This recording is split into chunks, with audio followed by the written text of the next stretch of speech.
नमस्कार दोस्तों, मैं आप सभी का स्वागत करता हूँ फाइनेंशियल एस्ट्रोलॉजी के इस लर्निंग सीरीज़ में, जिसमें कि हमने कंप्लीट किया है स्टडी सभी नक्षत्र का। तो हमारे 27 नक्षत्र थे, तो वन बाय वन हमने देखिए सभी नक्षत्र का स्टडी कंप्लीट किया है।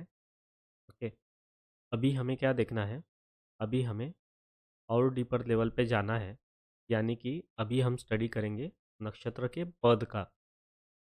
तो दोस्तों, जैसे कि आपको ऑलरेडी पता है कि हर एक नक्षत्र के 4 पद होते हैं।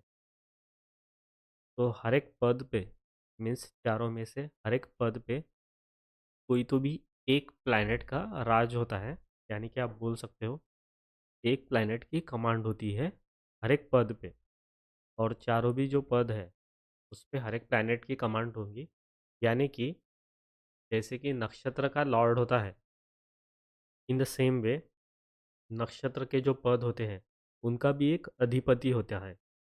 और जब भी बात आती है लॉर्ड की या फिर अधिपति की या फिर कमांडर की, तो वो ऑफ कोर्स प्लैनेट ही होगा। तो अभी हम देखेंगे कि हमारे जो नक्षत्र हैं उनके हर एक पद पे, मतलब चारों भी पद पे किस प्लैनेट की कमांड है। ओके, तो चलिए यहाँ पे एक कॉलम बनाएंगे जिस पे हम लिखेंगे पद वन, उसके बाद लिखेंगे पद टू, उसके बाद लिखेंगे पद थ्री, उसके बाद लिखेंगे पद फोर।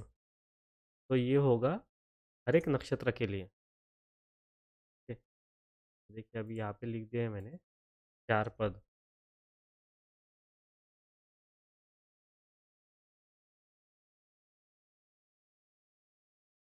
तो अभी हमें देखना है हर एक नक्षत्र के 4 पद। तो हमारा शुरुआत का नक्षत्र है अश्विनी। तो दोस्तों, अश्विनी ये जो नक्षत्र है 0 डिग्री से लेके 13 डिग्री 20 मिनट तक क्या आता है। अब ये डिग्री का कैलकुलेशन कैसे हुआ है ये भी हमने इससे पहले देखा है। ये पूरी की पूरी एक्सेल शीट कैसे बनी है ये हमने डिटेल में देखा है इसी सीरीज़ में। ओके, तो अभी हम देखेंगे अश्विनी नक्षत्र के चारों भी जो पद है उसका कमांडर कौन होता है। तो जो पहला पद है अश्विनी नक्षत्र का, उस पे हुकूमत रहेगी मंगल इस प्लैनेट की। ठीक है, तो यहाँ पे लिख देता हूँ मैं मार्स। तो अश्विनी नक्षत्र जिसका पहला पद है उस पे कमांडर रहेगा मार्स।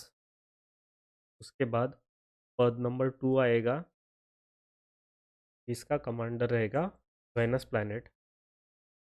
ओके, इसके बाद आएगा तीसरा पद, जिसको बोलते हैं तृतीय पद। ओके, प्रथम पद हो गया, द्वितीय हो गया, अभी तृतीय पद देखेंगे जिसका कमांडर होगा बुध, यानी कि मर्क्यूरी। ओके, अब 3 पद हो गए, अभी आते हैं लास्ट पद पे। लास्ट पद के लिए आएगा हमारा मून। ओके, तो देखिए इस तरह हमारा जो नक्षत्र है अश्विनी, उसके चारों भी पद पे कौन से चारों प्लैनेट राज कर रहे हैं ये हमें पता चला। ओके, अब इसका एग्जैक्ट यूज़ क्या होता है ये हम देखेंगे जब हमारे पूरा टेबल कंप्लीट हो जाएगा, क्योंकि हमारे पास 27 नक्षत्र हैं। ओके, यहाँ पे देखिए अभिजीत को भी ऐड किया है। ओके, इसको पकड़ के 28 नक्षत्र हो जाते हैं। ओके, तो ये हम देखेंगे हर एक नक्षत्र के लिए। ओके, और ये जैसे ही कंप्लीट हो जाएगा ये टेबल हमारा भरना, उसके बाद हम देखेंगे कि इसका एक्चुअल में यूज़ क्या होता है। और इसका यूज़ भी हम करेंगे हमारे फाइनेंशियल वर्ल्ड में कुछ प्रिडिक्शन करने के लिए।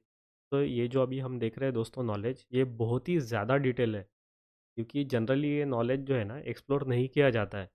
तो ये जो टेबल हम बना रहे हैं सेम वैसे ही आप टेबल बनाइए। ओके, और ये डेटा हमेशा के लिए आपके पास रखिए। तो अगर आपको पता नहीं है कि ये जो लेफ़्ट साइड में डेटा हमने लिखा है ये कैसे आया है, तो आप एक काम कर सकते हैं, हमारे पुराने वीडियो देख सकते हैं। वो देख के आपको समझ में आ जाएगा ये डेटा कैसे बना है। ये सभी डेटा हमने आपके सामने ही बनाया है। ओके, और डेटा कैसे बनता है ये पुराने वीडियो है ऑलरेडी, तो आप चेक कर सकते हैं। प्लेलिस्ट का नाम है फाइनेंशियल एस्ट्रोलॉजी लर्निंग सीरीज़। तो लर्निंग सीरीज़ में हमने सभी चीज़ें सिखाई है। ओके, ये समझने के लिए अगर आपको डिफ़िकल्ट लग रहा होगा तो आप रिपीट मोड पे वीडियो को देख सकते हैं, आपको समझ में आ जाएगा, क्योंकि बहुत ही इजी लैंग्वेज में हमने ये चीज़ें सिखाई है।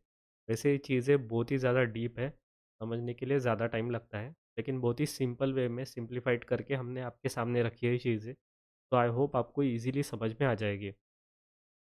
तो अभी हम क्या करेंगे, क्विकली देखेंगे बाकी नक्षत्र के लिए नेक्स्ट वीडियो से। ओके, ताकि ये जल्दी हमारा टेबल कंप्लीट हो जाए। जल्दी भी करना है और इसी के साथ साथ आपको समझ में भी आना चाहिए। तो एक प्रॉपर ऑप्टिमाइज स्पीड हमें मेंटेन करना होगा ये डेटा कंप्लीट करने के लिए, क्योंकि ये डेटा है ना और बढ़ते जाएगा इसके बाद, और डिटेल हमें देखनी है, क्योंकि हमने देखा था ऑलरेडी नक्षत्र सीरीज़ में, नक्षत्र की बहुत सी डिटेल देखी थी।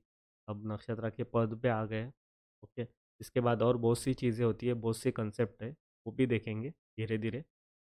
तो आई होप दोस्तों आपको ये चीज़ समझ में आ गई है कि हमने ये डिटेल कैसे लिखी है। ये जस्ट आपको जो नोट डाउन करके रखना है, ये चीज़ें कहाँ से आई, इसके पीछे आपको ध्यान देने की ज़रूरत नहीं है, क्योंकि वो एस्ट्रोलॉजी का कंप्लीट एक अलग पार्ट होता है, जो बिगिनर या फिर प्रो लेवल पे भी नहीं समझ में आता है।